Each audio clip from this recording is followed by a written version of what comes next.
What's up, guys? It's Barb Recorder, and today I wanted to talk to you about the difference between stacking and collecting, right? So, if that interests you, stick around for this video. Thanks for watching, and let's get right into it. So, before we start, I just wanted to say thanks again for watching, and if you're new, go subscribe to my channel.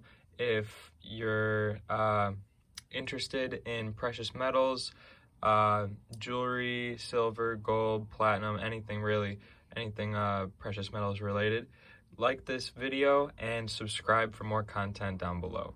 So with that out of the way, let's get right into it. So today I wanted to talk to you guys about two things that I do: collecting and stacking. So stacking is trying to buy the most metal for your the most real money for your currency, I should say.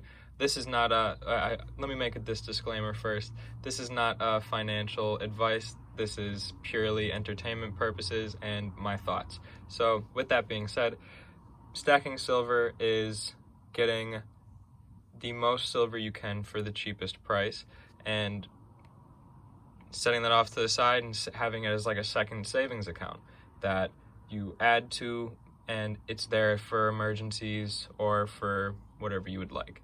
But collecting is a little bit different because you're paying more on the premium on the buy, like on the initial purchase. Sorry, super stumbling over my words, but you pay more money on the initial purchase, and your hope is to get that money back when selling it, if you're looking at it that way, or you are just buying it to enjoy it as the piece it is. Like, I'm very guilty of this. I buy things that aren't necessarily the cheapest thing I can get. I do try to look for good deals.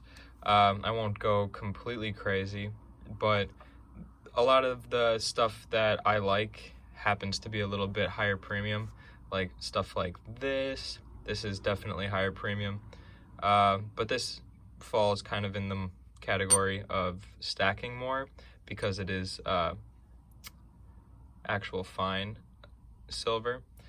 But the stuff that I have set up over here is some jewelry that I've made, and then this little cigarette case. And a lot of these, they're all sterling silver, so they're not pure silver, they're not investment grade, but they still do have the silver content that I like. And the reason I make so much of this stuff is because first of all, I'm an artist, and I like to be creative in different ways that I can, and I feel like I'm actually adding value to the metal that I do own when I do this type of stuff to it, not only for my enjoyment and the fulfillment that I get for doing it, but some people do like to purchase some of these pieces, and I make a little bit of money on that, and I'm not ashamed to say that. But at the same time, this stuff sits here for a very long time, and I really do enjoy the actual creating part. I believe that that's my favorite part. I'm not too good at the selling part yet, but that comes with trial and error and being in the business for longer. And you got to start somewhere, right, guys? So we're starting here. And I've just been working very hard at making my craft and trying to make the best stuff that I can. And obviously you can see that none of these things are 100% perfect. I'm still learning. But the point is that you start from something and you are slowly collecting this thing to build you as a person. That's something that I really believe that both of these hobbies do, is they kind of force you to grow as a person. I never thought I'd ever be able to even afford 1 ounce of gold. That was back when last March, when gold was about $2,000 an ounce spot price, so you couldn't get it for anywhere near that, and I never thought I'd be able to afford one. But slowly accumulating silver, I remember when I got to my first, got 100 ounces of silver, I could buy 1 ounce of gold with it back at that time. And obviously I didn't do that. I kept it in silver. This is one of the first pieces that we got. But stacking is very to the point about saving money.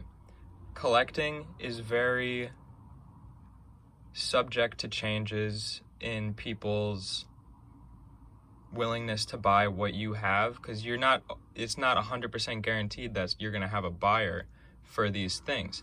It's almost 100% guaranteed that someone's going to want to buy this one day.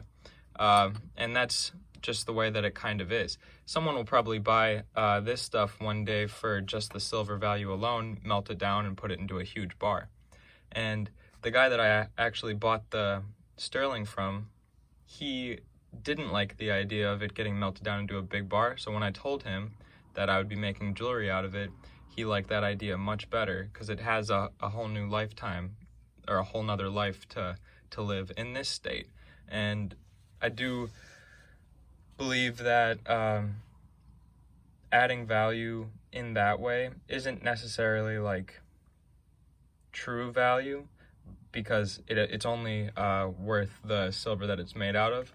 But now I have put some of my time into it, and obviously someone had to put their time into it before that, and these pieces tell stories, so that I believe that they're collectible. Just like something like this is collectible because someone a long time ago bought the silver for it and decided that they were going to turn it into this, and obviously they put their craft into it. This was probably mass-produced stuff, but nonetheless, the craftsmanship is still there, and the collectability is something that definitely fluctuates more than the price of silver, but has room for potential, let's say.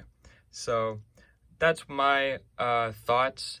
I believe that collecting has a little bit, obviously both of these have enormous potential in the future for value growth and money retention, in fighting inflation, all that good stuff this stuff does. But on top of that, there's some more things to be kind of thought of, a little bit more in depth. So if you like this and if you want to hear more about this stuff, please give me a thumbs up and like this video so I know to make more of this content. Thanks for watching, subscribe if you're new, and have a good one.